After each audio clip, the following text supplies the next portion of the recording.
வணக்கம் friends, welcome to சுவை eats.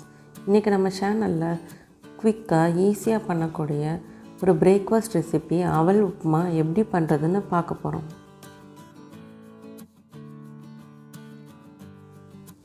ஒரு வடிகட்டி எடுத்துக்கலாம். அதில் 1.5 கப் அளவுக்கு அவல் சேர்த்துக்கிறேன். இதை தண்ணி ஊற்றி நல்லா அலசி விட்டுக்கலாம்.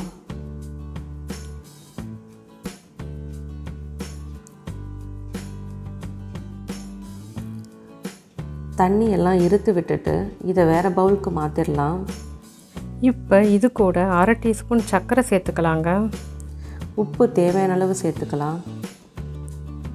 இதை லைட்டாக மிக்ஸ் பண்ணி விட்டுக்கோங்க. இப்போ இதை தனியாக வச்சிடலாங்க. ஒரு பேன் எடுத்துக்கலாம். அதில் 2 டீஸ்பூன் அளவுக்கு எண்ணெய் சேர்த்துக்கலாம். எண்ணெய் சூடானதும் அதில் 1/4 கப் அளவுக்கு வேர்க்கடலை சேர்த்துட்டு அதை நல்லா வறுத்துக்கலாங்க. லோ ஃப்ளேமில் வச்சு வறுத்துக்கலாம். இப்போ இதை தனியாக வச்சிடலாம். அதே பேன்லேயே 1 டேபிள் ஸ்பூன் அளவுக்கு எண்ணெய் எடுத்துக்கலாம். எண்ணெய் சூடானதும் 1/2 டேபிள் ஸ்பூன் கடுகு, 1/2 டேபிள் ஸ்பூன் ஜீரகம் சேர்த்து இதை லைட்டாக வறுத்து விட்டுக்கலாங்க.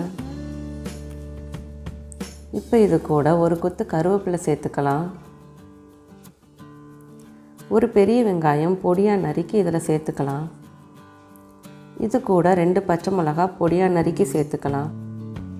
இதை நல்லா வதக்கிக்கலாங்க.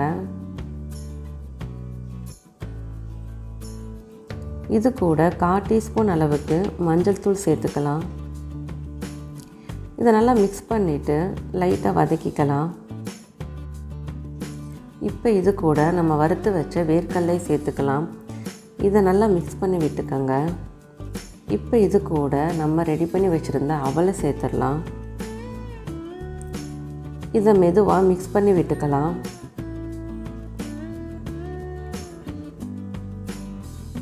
இப்போ இது கூட 2 டேபிள் ஸ்பூன் அளவு துருவின தேங்காய் சேர்த்துக்கலாம். கொஞ்சமாக கொத்தமல்லி தழை சேர்த்துக்கோங்க. இதை கலந்து விட்டுக்கலாம். இப்போ இது கூட 1 டேபிள் ஸ்பூன் எலுமிச்சை சாறு சேர்த்துக்கலாங்க. இதையும் மிக்ஸ் பண்ணி விட்டுக்கோங்க. இப்போ இதை மூடி போட்டு 5 நிமிஷம் லோ ஃப்ளேமில் வச்சுருங்க. 5 நிமிஷம் ஆகிருச்சு. ஓப்பன் பண்ணி பார்த்துடலாங்க.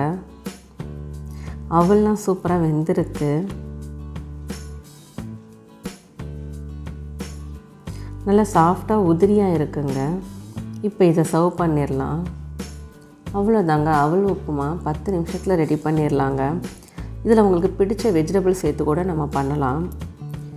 இதில் தேங்காய் வேர்க்கடலைலாம் இருக்கிறதுனால சாப்பிடும்போது இந்த லெமனோட புளிப்பும் சேர்ந்து டேஸ்ட்டு சூப்பராக இருக்குங்க.